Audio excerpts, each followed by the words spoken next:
Hoy pensamos que el tuning nació en Internet, pero la verdad es más incómoda. Los autos más modificados de la historia existieron antes de que el tuning siquiera tuviera nombre, y muchos entusiastas modernos ni siquiera saben cuáles fueron. Durante años, la narrativa dominante ha sido bastante simple. El tuning moderno, según esa historia, nació en los años 90 y principios de los 2000. Las películas, los videojuegos, la cultura import, los catálogos infinitos de piezas. La imagen es conocida: autos japoneses, turbos enormes, kits aerodinámicos, neones bajo el chasis. La modificación automotriz se volvió estética, digital, global. Y con esa imagen tan poderosa ocurrió algo curioso. Se olvidó casi por completo la década anterior. Los años 80 suelen recordarse por otras cosas: el auge del turbo, la electrónica básica, la cultura pop de la época, pero raramente se mencionan como el momento en que nació algo más profundo, la verdadera infraestructura cultural del tuning, porque antes de que existieran tiendas online, foros o influencers, ya había comunidades enteras modificando autos, con herramientas mucho más simples y con una pregunta constante: ¿qué pasa si este coche puede ser mejor? Si uno revisa revistas especializadas de los años 80, encuentra algo sorprendente. Las modificaciones no eran raras, eran normales.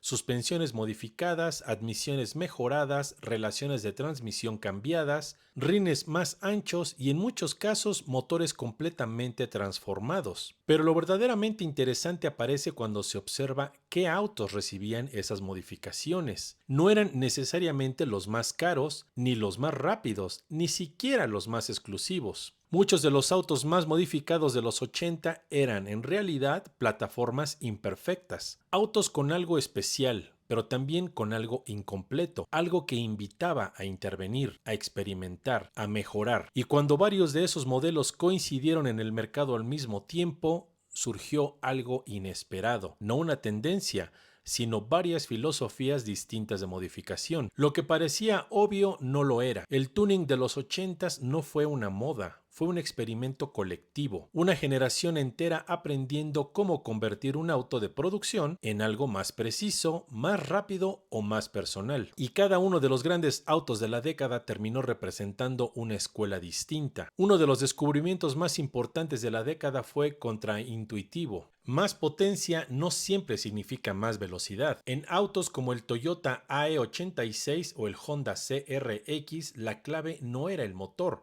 era el peso. El AE86 combinaba tracción trasera, dimensiones compactas y un chasis extremadamente comunicativo. Su motor 4AGE de 1.6 litros producía alrededor de 128 caballos en algunas versiones. Nada extraordinario, pero el auto pesaba poco más de 1 tonelada. Eso creaba una relación entre conductor y máquina muy difícil de replicar. El CRX seguía una lógica distinta, pero igual de efectiva. Honda diseñó el auto con una filosofía minimalista. Versiones como el CRX HF llegaron a superar los 21.3 km por litro en pruebas EPA, algo extraordinario para su época. Cuando estos autos llegaban a manos de preparadores, la estrategia no era añadir peso o complejidad, era afinar suspensión, frenos, relaciones, respuesta del motor, y esa filosofía dejó una lección duradera. A veces el tuning más inteligente no añade potencia, añade equilibrio.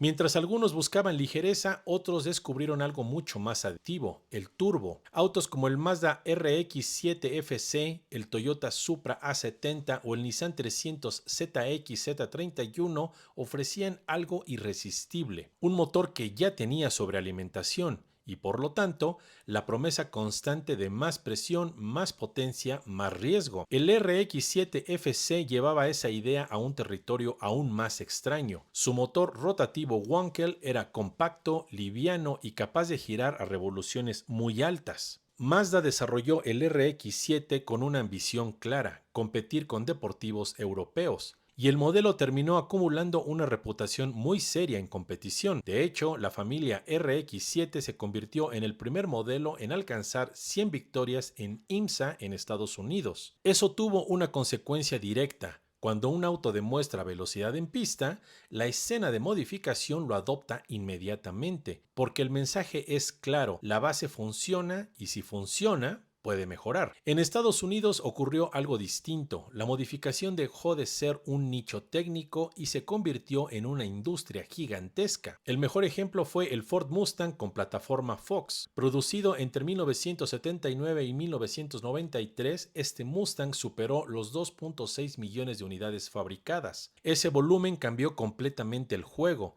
porque cuando millones de autos circulan, miles de empresas comienzan a fabricar piezas, suspensiones, árboles de levas, kits de potencia, sistemas de admisión, configuraciones para arrancones. Y así nació algo fundamental para la cultura automotriz, el aftermarket moderno. El Fox Body no solo era modificable, era un lienzo en blanco, y cada propietario podía escribir una historia distinta. En Europa, la modificación tomó otro camino, más técnico, más preciso. Autos como el BMW E30 M3 o el Volkswagen Golf GTI MK2 representaban una filosofía diferente. El E30 M3 nació en 1986 como un auto de homologación para competición. Pesaba cerca de 1.200 kilos y producía alrededor de 200 caballos. Con esas cifras lograba acelerar de 0 a 100 km por hora en aproximadamente 6.7 segundos. Pero su verdadera virtud no era la potencia, era el equilibrio, chasis, geometría, distribución de peso. Por eso muchos proyectos de modificación no buscaban transformar el auto, buscaban perfeccionarlo. Suspensiones más precisas, frenos más capaces, respuesta del motor mejorada. Era tuning, pero con mentalidad de ingeniería. Con el tiempo surgió un mito persistente, que el tuning consiste en añadir piezas. Pero los autos más modificados de los 80 demuestran algo diferente. Las modificaciones más influyentes no buscaban exagerar el auto,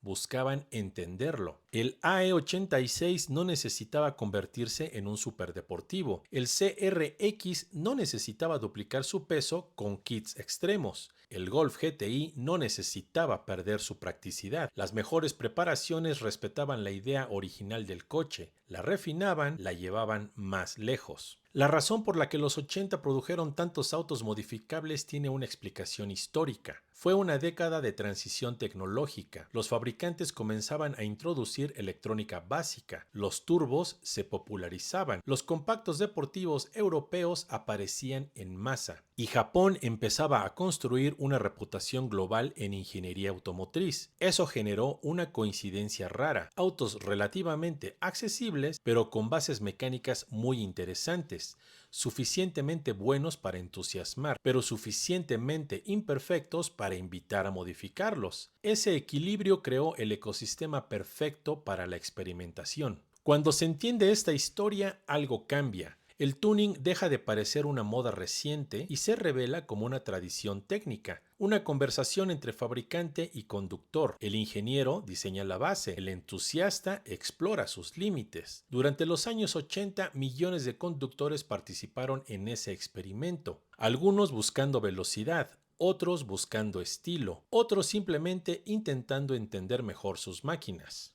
Hoy muchos de esos autos siguen circulando.